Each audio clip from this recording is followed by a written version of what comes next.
দেখুন এগুলো হচ্ছে ইট ভাটার কাঁচা ইট। এদের এখান থেকে মাটি নিয়ে এই মাটিগুলোকে নিয়ে রিফাইন করে এই ইটগুলো তৈরি করা হয়। প্রচুর ইট এখানে জমা হয়ে আছে, কাঁচা ইট। প্রচুর এই কাঁচা ইট জমা হয়ে আছে। এই ইটগুলো এগুলো নিয়ে যায় ইট ভাটা। এই দেখুন একটা ইট কেমন ভাটার ইটগুলো জড়ো করা হয়েছে। দেখুন এই দেখুন প্রচুর ইটের কাঁচা ইট সব জমা হয়েছে। ইট সবে দুই দিকে ইট জমা করে রেখেছে। ইটগুলো এখানে এভাবে করে সাজিয়ে রাখা হয়েছে। সব এখানে শুধু কাঁচা ইট।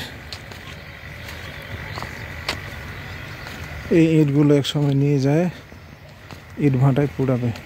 এদের এই ইটগুলো নিয়ে চলে গেছে, এই ইটগুলো নিয়ে চলে গেছে, পুড়ে দিয়েছে। এখানে আবার ইট জমা করে রেখেছে। এই কাঁচা ইটগুলো নিয়ে পুড়াবে। দুই সাইডে মাটি জমা হয়েছে। মাটি জমা করে এগুলো হচ্ছে বানানো কাঁচা ইট। এই ইটগুলো যখন শুকায় যাবে তখন এইভাবে করে জমা করে রেখে দিবে। এইভাবে করে জমা করে রাখবে। এই দেখুন এই যে এখানে ইটগুলো ছিল, ইটগুলো এইভাবে করে সাজাইছে এখানে। এই দেখুন এই যে ইট, এটা হচ্ছে ইটের চিমনি। এটা হলো ভাটা, ভাটা রান্না ভাটা, থরে থরে ইট সাজানো আছে এখানে। কখন ভাটা এগুলা বলে পরিচিত। যেদিকে তাকাই শুধু ইট আর ইট। দেখেন ইট, সব এগুলো ইট ওরা জড়ো করে রেখেছে।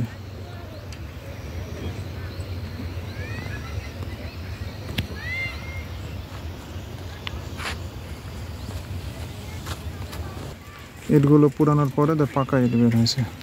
পাকা ইট বলতে পুরানো ইট? হ্যাঁ, এক নাম্বারই। ইটগুলো পুরানো হয়ে গেছে। এখানে ইটগুলো করা হয়েছে, স্টোর করা হয়েছে। একটু কাছে ক্যামেরাটা বন্ধ। দেখেন মাটি রাখা আছে এখানে। মাটি দিয়ে এরা ইট বানাবে।